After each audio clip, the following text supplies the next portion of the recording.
Señores, gracias por mantenerse en sintonía. Lo prometido es deuda y es que ahora vamos a conversar con un invitado de lujo. Vamos a hablar con un ingeniero civil con varias maestrías, además un miembro de la dirección política del partido más grande de oposición en este momento, la Fuerza del Pueblo, además de que es secretario justamente de Asuntos Profesionales y Gremiales, pero además un hombre de Estado de muy larga data que ha ocupado diferentes posiciones, todas en relación a su área de expertise. Fue ministro de Obras Públicas, fue en ese momento secretario de Obras Públicas, fue director de la CAST, fue director del INAPA. Es un hombre de Estado, un hombre que conoce muy bien y al dedillo los temas de infraestructura y de muchísimas otras cosas, porque además de ser ingeniero, viene hoy en su condición de político. Vamos a también hablar, aunque él no quiera, aquí se va a politiquear hoy también. Y es que vamos a conversar con mi admirado y querido Freddy Pérez. Bienvenido, ingeniero, a Temprano en la Mañana. Muchas gracias por tu invitación y con gusto podemos conversar con la población a través de tu programa. Ingeniero, yo quiero que comencemos justamente hablando de infraestructura. Aquí se ha apodado y hemos acotado el término de el país de los lunes y el país de los martes a domingo. Son dos países. Uno que escuchamos los lunes en la semanal, en el cual yo quisiera vivir y sé que gran parte de la población le gusta más el país de los lunes, y lamentablemente el de los martes a domingo, que es otro. Y justamente en esa tesitura y en infraestructura, mi querido ingeniero, ¿cómo ve usted el desempeño, el desenvolvimiento de este gobierno en materia de infraestructura? El gobierno que nos dirige en este momento, desde que llegó el 2020, llegó sin planes. Los gobiernos tienen que tener proyectos, planes y proyectos específicos para poder atender las necesidades de la población, porque siempre los recursos son limitados, y si los recursos son limitados, entonces debemos entender que con una buena planificación y la calidad del gasto de la inversión en infraestructura, podemos resolver la mayoría de las necesidades y la solicitud de la población, porque la población siempre pide muchas cosas, porque le afectan y necesita que se les resuelva. Entonces yo considero que el gobierno nunca se ha sentado realmente a planificar, a ver de conjunto la situación. Es como que ven una cosa y tratan de resolver puntualmente. Pero la nación, tú tienes que verla como el bosque. Tú tienes que ver el macrobosque de la población, no el microbosque de la población. Tú tienes que ver la población con todas sus necesidades y colocar todas esas necesidades por un lado y los recursos por el otro. Entonces, de esa manera nosotros podemos mejorar el gasto, que lo que le ha pasado al gobierno es la calidad del gasto. El gobierno de la República Dominicana ha llevado a la práctica el hecho de que ha aplicado desde el 2020 un gobierno y una política populista.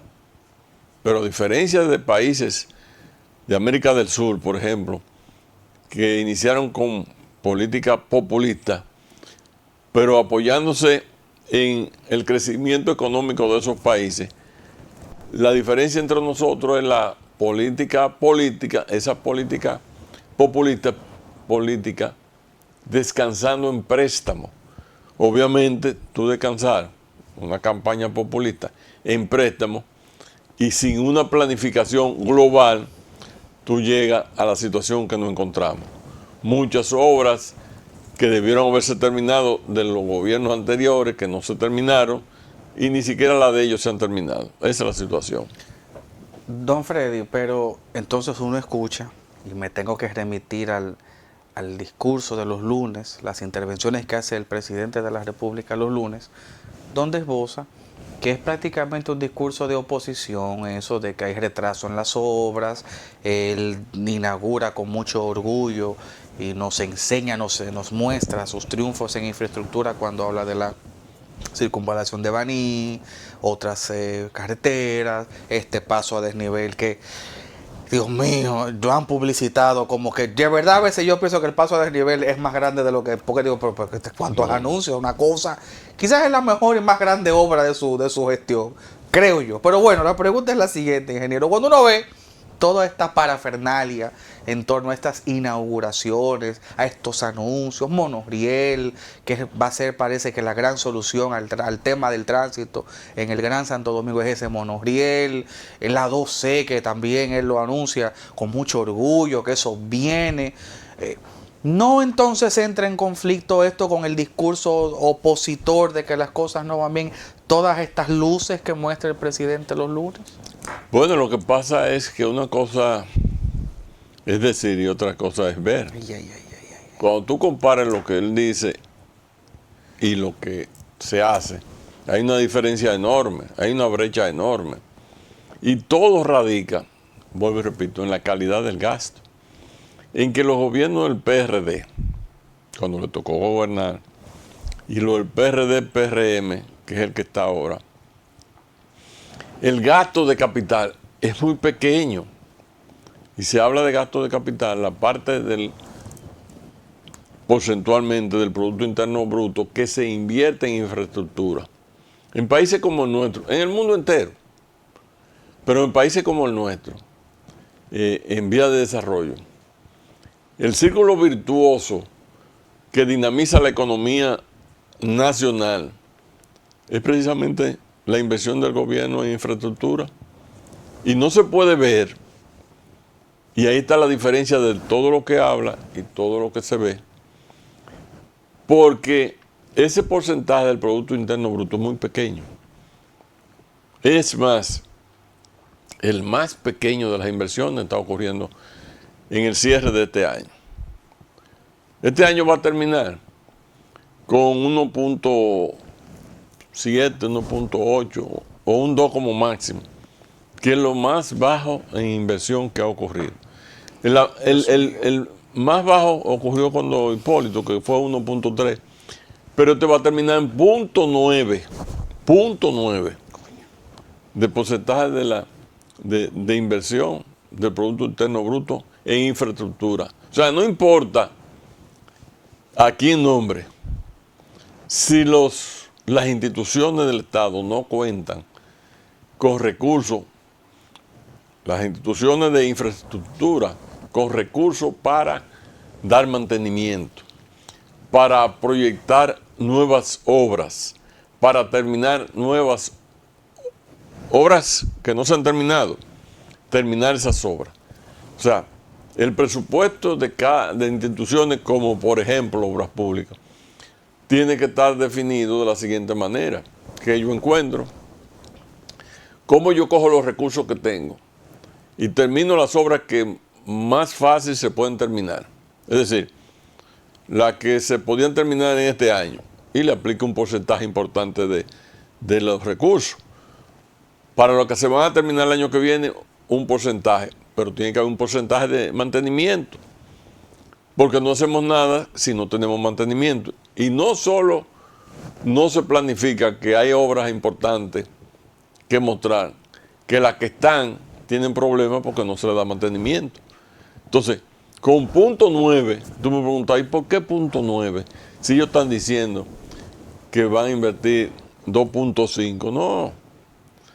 Los primeros 8 meses como decía un economista, los primeros 8 meses de este año, el porcentaje del Producto Interno Bruto en infraestructura era como 1.7, 1.5.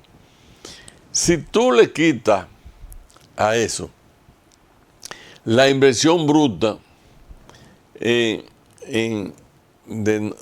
no financiero del Estado, que es lo que corresponde al valor que tienen las escuelas, los edificios gubernamentales, o sea, la propiedad del Estado, tú le das valor y los restas, entonces la inversión va a ser pírrica. O sea, vamos a cerrar este año con una inversión pírrica, quiere decir que no se va a terminar nada en este año, ni se le va a dar mantenimiento a nada, porque es muy poco el dinero. O sea, lo que se va a invertir se fuera en mantenimiento, ni siquiera en obras nuevas. Su problema ha sido la calidad, siempre, del 2020, la calidad del gasto, la cantidad o el porcentaje del Producto Interno Bruto nuestro aplicado a la construcción. Don Freddy, otro tema que ha colmado la atención nacional en días recientes, pero sobre todo ayer, ha sido el tema del servicio eléctrico. Digo sobre todo ayer porque no es solo ayer. Todos estos meses anteriores hemos visto las quejas de las personas, incluso ya ha llegado hasta la clase artística, donde uno ve influencers ponerse de rodillas frente a las EDES, porque la tarifa le llegó muy alta, gente que le llegaba a la factura de 3,000, 2,500, 4,000 pesos, de repente le llega de 15 hasta de 20,000 pesos. Es lo que están que tienen que llevar una instancia a Brotecon, pero en lo que todo eso sucede tienen que pagarla, porque si no se la cortan. Y esto entonces culmina de la peor manera ayer con una interrupción del servicio a nivel nacional. ¿Cómo ve usted, ingeniero Freddy Pérez, esta situación del servicio eléctrico en la República Dominicana?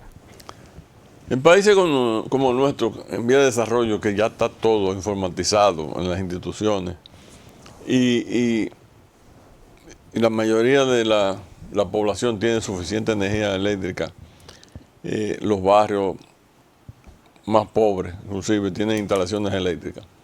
Un apagón de eso produce un daño impresionante. Y la mejor demostración de la falta de atención de las instituciones, incluyendo esa, es que no se justifica que en el metro ese apagón la afectara. ¿Por qué no se justifica? Porque el metro tiene su propio sistema automático. Se va la luz, que se puede ir, al metro no le afecta porque eso es automático. Como debe ser los hospitales donde se producen operaciones, tiene que tener su sistema, su segundo sistema de emergencia. Porque en medio de una operación delicada del corazón, se fue la luz y no encendió el generador. Una vez, yo visitando Puerto Rico, había pasado, poco después de haber pasado un huracán, los puertorriqueños estaban con las manos en la cabeza, porque ellos no tenían cisterna, ni tenían inversores, porque no habían sufrido esa situación. Pero aquí nosotros tenemos una humeadora. El que pueda tiene un generador pequeño. El que pueda tiene cisterna. Ya Tinaco en el techo. Tinaco en el techo. Un inversorcito por si acaso sí, falla la planta. Si la población hace eso, ¿por qué el gobierno no puede estar pendiente de eso? Porque está bien, vamos a decir que es posible que pase eso, pero entonces lo que tienen que seguir funcionando, como los hospitales, el metro, la propia escuela, imagínate dándole clases a esos niños. Yo me he opuesto a los teleféricos. Yo me he opuesto. Porque los teleféricos son para turismo. Eso no desplaza cantidad de pasajeros. Para nada. 2 o 3 pasajeros. Eso es un carrito ahí, como lo llenan, que le meten más pasajeros de la cuenta. Eso es lo que hace el teleférico. Pero el teleférico, si está lloviendo y tronando, hay que pararlo. Con una situación como esta, que no tenga un sistema personal de ese servicio, se quedan a medio talle. Tú sabes el pánico que debe causar a una gente en el teleférico en medio de la nada, ni para atrás ni para adelante.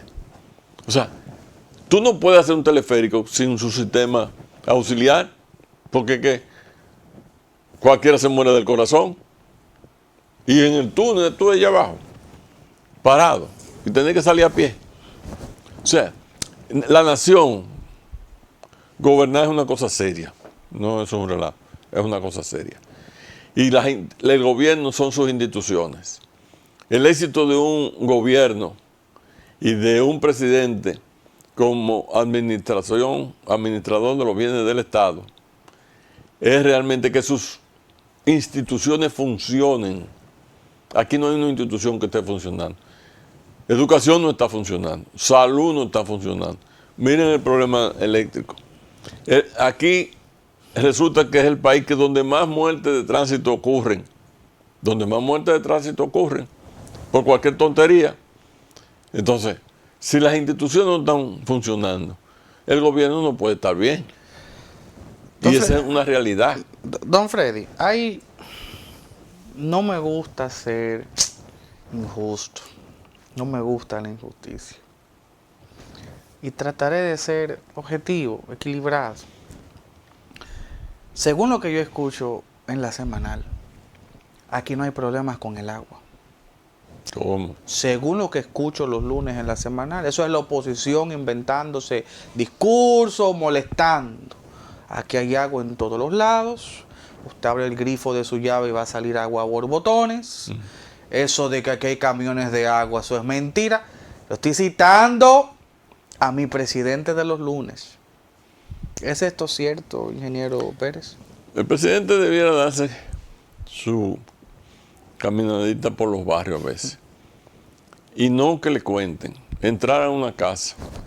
Déjame ver cuál es la cantidad de agua que ustedes reciben, cuántos días reciben.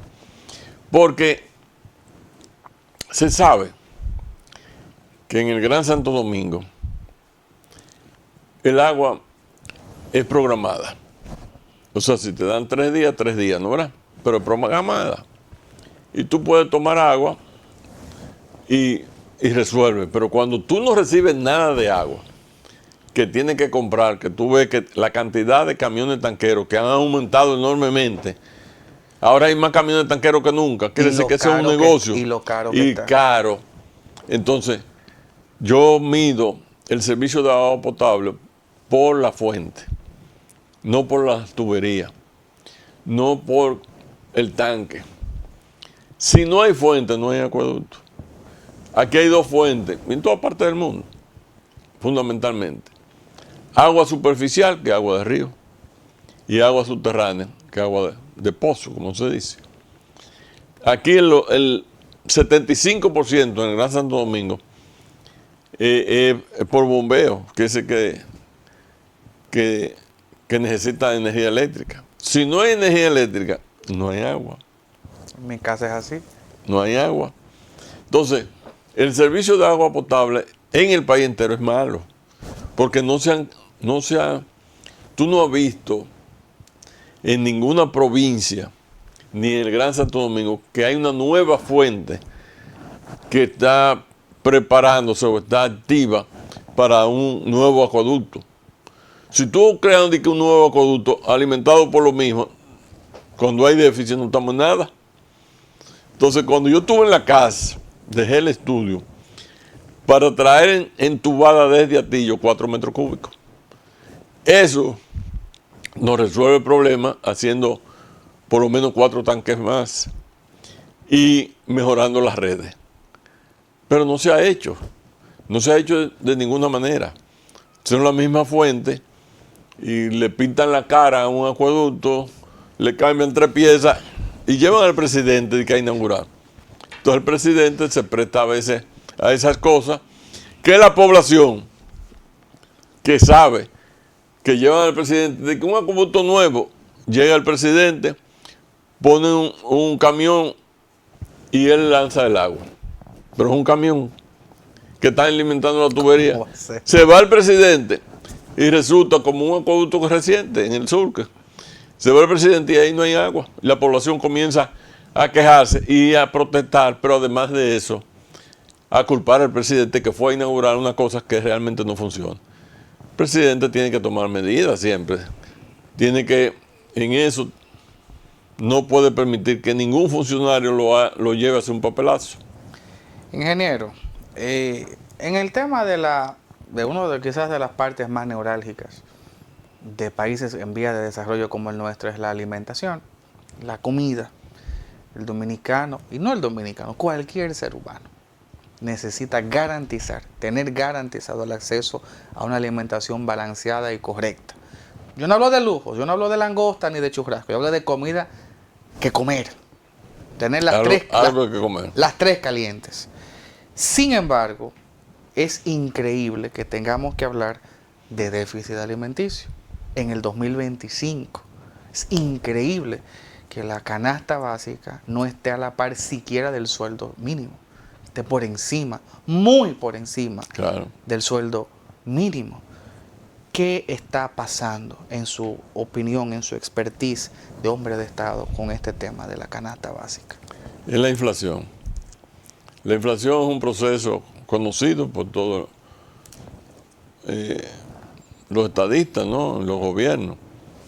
La inflación perjudica a los más necesitados, a los más pobres, definiendo la inflación como un proceso de aumento de precios de los servicios y de los productos de la canasta familiar. Aquí desde el 20 tenemos una inflación que ha subido y ha bajado, pero se mantiene. Y hay una inflación encubierta. Por ejemplo, el hecho de que la gente no pueda comprar. Yo siempre mido los supermercados. Antes, todos los supermercados grandes tenían los carritos chiquitos que sobraban. Todo el mundo cogía un carro grande. Ahora tú tienes que hacer fila para esperar un carrito chiquito, porque la gente compra menos. Eso es una medida. Es verdad. Entonces, la inflación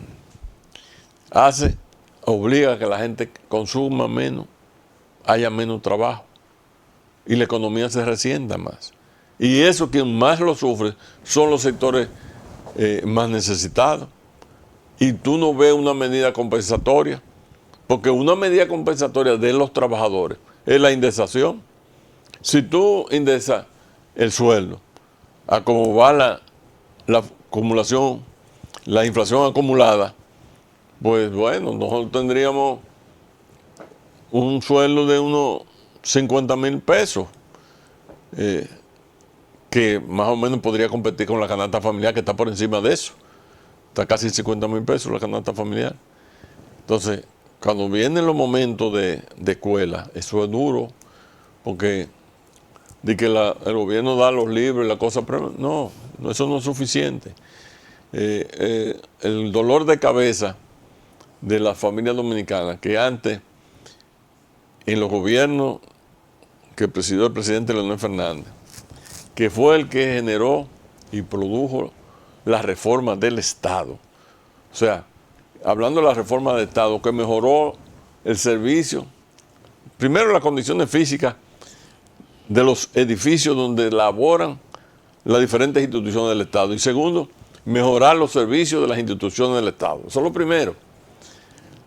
Todas esas medidas que se tomaron fueron las que nos dieron pie a que este país se ha visto en América como un país de empuje, pero no estamos empobreciendo, estamos retrocediendo. Y no es porque se diga, es por los hechos.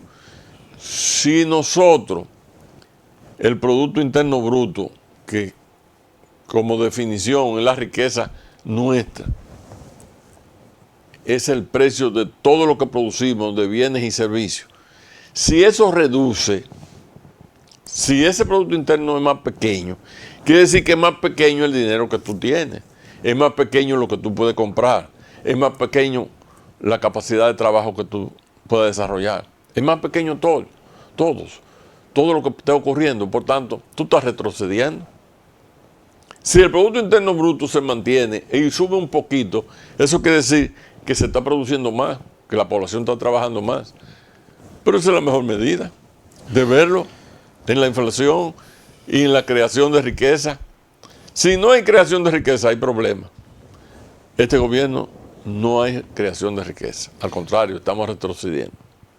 Ingeniero, ya estamos llegando a la parte final del programa, pero no quiero dejarlo ir sin que tratemos un poco, porque además de hombre de Estado, de funcionario, de ingeniero, también es un político, es un gran dirigente político, pertenece al más alto organismo incluso de su organización política, a la que representa la fuerza del pueblo. Y quiero que hablemos un poco en este tramo final de la entrevista de política, en su faceta de político. Hay un escenario de cara al 2028 que primero concitará la atención nacional y son los procesos internos de los partidos. El calendario de la Junta así lo establece. Primero van las internas, las primarias de los partidos. Su partido, la Fuerza del Pueblo, incluso ya comenzó y creo que concluyó un congreso ya donde se escogieron sus autoridades internas. ¿Qué sigue ahora a lo interno de la Fuerza del Pueblo luego de este congreso? Y háblenos un poco también del congreso, pero ¿qué sigue para la Fuerza del Pueblo de cara al 28? Nosotros nos sometimos a un congreso dividido en dos partes. La primera parte del Congreso fue la parte organizativa, organizar internamente la fuerza del pueblo, mejorar nuestros estatutos, tomar medidas, escribir medidas que deben llevarse a cabo dentro de la organización. Eso es muy saludable. Y el segundo es sus autoridades. Ver quiénes son los presidentes de las direcciones media, los presidentes de municipales y provinciales, los miembros de su dirección central, los miembros de su dirección política. Acabamos de terminar ese proceso. Es un proceso que ha sido largo, 1 año y pico, pero es muy favorable porque nos pone en condiciones para nosotros poder enfrentar todo el proceso que viene hacia adelante. ¿Cuál? La campaña. Vendrá el otro proceso que vendrá, serán las candidaturas que presentará la Fuerza del Pueblo, como todos los otros partidos. Pero ahora nosotros estamos preparados porque estamos organizados.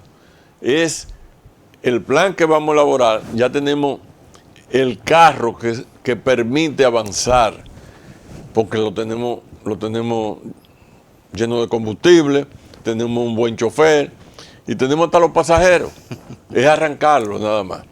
Entonces, con esa situación, como nosotros hemos venido trabajando, la Fuerza del Pueblo es el principal partido de oposición, pero ya es el partido más grande. Ya la encuesta están señalando a la Fuerza del Pueblo con una posición a 3 años del proceso electoral. Es una posición envidiable. Yo creo que el proceso que nosotros hemos seguido es que nos ha preparado para nosotros poder darle la mejor respuesta a esta población, darle sus mejores candidatos en su momento dado. Pero además, yo creo en las estructuras. Tú no puedes en política obtener resultados razonables si tú no tienes la estructura que lleve a cabo ese trabajo. Por ejemplo, está dicho que una cosa es la popularidad y otra cosa es el voto. Si tú no tienes una estructura para convertir esa popularidad en voto, es decir, si tú no tienes los compañeros y las compañeras que estarán en las mesas electorales, que llevarán los votantes, eso quiere decir que tu popularidad podría no coincidir con los resultados electorales. Nosotros estamos preparados para que la población y nosotros coincidamos en este proceso y llevemos de nuevo a la Fuerza del Pueblo, esta vez, por primera vez, a dirigir los destinos de este país. Don Freddy, por último y antes de despedirnos, quería preguntarle justamente, no me acusan de chismoso, de que estoy chismeando con el invitado, por favor. ¿No teme la Fuerza del Pueblo al ver un ejército de precandidatos PRMistas, tanto despliegue de poder, de dinero, mucho dinero que van a manejar esas personas, cada uno con instituciones importantísimas, gente con un vigor, yo les digo, buenos mozos, adinerados, jipeta del año, óyeme, un aparataje, es un despliegue de poder que va a presentar el partido de gobierno. ¿No teme la Fuerza del Pueblo ante ese ejército blanco? Lo mucho hasta Dios lo ve. A veces se equivocan en la actividad política cuando consideran todos esos candidatos que han salido, que tienen instituciones, que tienen las instituciones, si no tuvieran las instituciones no fueran candidatos. Tienen las instituciones y están siendo candidatos por las instituciones. Ese candidato no va a apoyar el otro. O sea, cuando venga el proceso, aunque digan que lo van a apoyar, en realidad cada quien no quiere que salga ninguno de ellos. Yo no quiero que tú salgas, ni aquel quiere que yo salga. Porque si yo no salgo, en el futuro, si yo soy candidato hoy, tú me vas a frenar en el futuro la posibilidad de ser candidato. Entonces, en un panorama como el que estamos viviendo, que el presidente no se puede repetir, que Danilo Medina no puede repetir, tampoco el Hipólito, el único candidato natural en este proceso es el presidente Leonel Fernández. O sea, no hay que temerle a eso. Lo mucho Dios lo ve. Y ellos lo que se van a enredar los pies entre los caballos en el momento preciso.